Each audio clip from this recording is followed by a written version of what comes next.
ఇప్పుడు చూడండి అందరూ కన్వర్ట్ అయిపోతున్నారు చాలా మంది.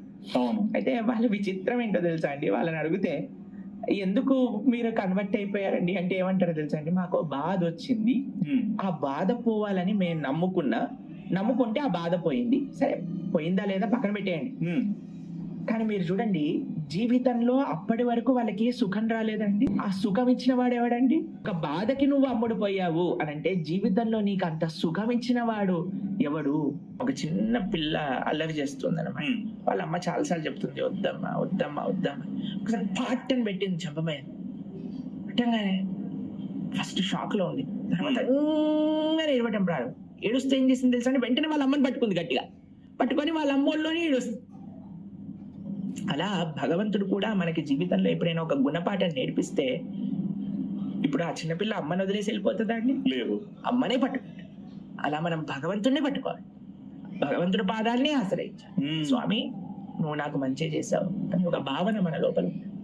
భగవంతుడు ఏం చేస్తాడు, భగవంతుడికి ఉండే లక్షణం ఏమిటి అని అంటే నీకేది మంచిదో అదే చేస్తాడు. నీకు కాని ఒకటి మంచిది కాదు అని అంటే అది చెయ్యడు. ఇది అర్థం చేసుకోవటం కూడా భగవత్ కృపే అండి.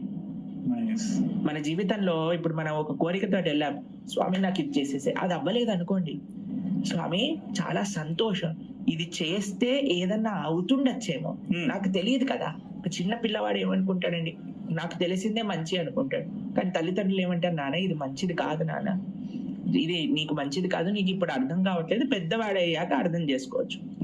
అలానే భగవంతుడి ముందు మనందరం కూడా పిల్లలమే కదండి. అవును. కాబట్టి మనం స్వామిని ఏమనగాలో తెలుసా అండి, స్వామి నాకు ఏది మంచిదో అది నువ్వు చెయ్యి, నువ్వు నాకు మంచి చేస్తావు అనే నమ్మకం నాకుంది. ఇదండి మనం చేయాల్సిన ప్రార్థన. అంతేకాని నాకు ఇది కావాల్సిందే, ఇది వస్తే నేను నువ్వు ఉన్నట్టు లేకపోతే లేనట్టు నేను వేరే వారి దగ్గరికి వెళ్ళిపోతాను, నమ్మను ఇవి అంటే ఇంకా నువ్వు భక్తుడువా? ఇటువంటి కండిషన్స్ తో కాదండి మనం దేవుడికి టర్మ్స్ అండ్ కండిషన్స్ పెట్టకూడదు.